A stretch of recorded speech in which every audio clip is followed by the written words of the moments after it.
European দেশগুলোর মধ্যে অর্থনৈতিক মান্দায় আক্রান্ত অন্যতম স্পেন। তাদের এই মান্দা কাটিয়ে উঠতে শুরু করেছে নানা পদ্ধতির অবলম্বন।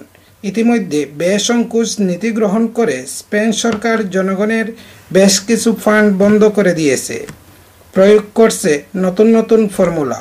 তারই ধারাবাহিকতায় স্পেন সরকার আগামী 1 সেপ্টেম্বর 2012 থেকে বিএটি 18% থেকে 3% বৃদ্ধি করে 21% করার সিদ্ধান্ত গ্রহণ করেছে, যার প্রভাবে স্পেনের ক্ষুদ্র ক্ষুদ্র ব্যবসায়ীরা পড়তে যাচ্ছেন আরও হুমকির মুখে।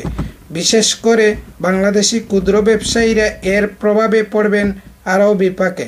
বর্তমান সরকার 18% ব্যাট থেকে আগামী সেপ্টেম্বর থেকে 21% ব্যাট পরিণত করতেছেন। এই যে 3% ব্যাট আমাদের উপর চাপিয়ে দিচ্ছেন সরকার, এতে করে আমরা যারা ছোটোখাটো ব্যবসায়ী আছি তারা ভীষণ অসুবিধার পড়ার কারণে বর্তমানে ব্যবসার উপরে যে প্রভাব পড়ছে বাংলাদেশি মানুষের উপরে ঠিক একই রকম। অর্থনৈতিক মান্দায় আক্রান্ত স্পেনের ছোটখাটো বাংলাদেশি ব্যবসায়ীরা স্টাফ কাট করেও ব্যবসা চালাবার চেষ্টা করছেন। খারাপ যাচ্ছে কারণ আগে স্টাফে 4-5 জন কাজ করা যাইতো বা ওদের বেতন টেতন দিয়ে নিজেরও একটা লাভ থাকতো, কিন্তু বর্তমানে এমন এক ক্রাইসিস আসছে লোকজনকে রাখাও যায় না, আবার ব্যবসার কোনো গতিমতি একটু ভালো না, খারাপ, এর জন্য 2-1 জন নিয়েই চলতেছে কষ্টের বিনিময়ে। বেকারত্বের হার বৃদ্ধি আর জিনিসপত্রের ঊর্ধ্বগতিতে চিন্তিত অনেকেই। যে জিনিসপত্র যেভাবে দাম বাড়তেছে, তো এটা এইভাবে যদি সামনের দিকে বাড়তে থাকে তাহলে পরিস্থিতি আরো ভয়াবহ হবে। আমি এদেশে নতুন এসেছি,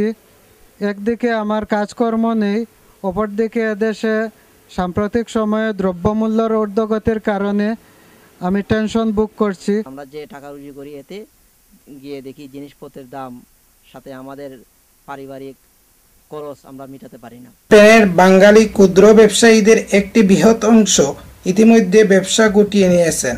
এর মধ্যে 3% বিএটি বৃদ্ধির ফলে ব্যবসায় আক্রান্ত হবার আশঙ্কায় আছেন অনেকেই। অবস্থা নাজুক, তার উপর 3% বিএটি বৃদ্ধির সিদ্ধান্তে সাধারণ মানুষের উপর পড়তে যাচ্ছে জিনিসপত্রের মূল্যবৃদ্ধির আশঙ্কা। Lokman Hossain, Bangla TV, Barcelona, Spain.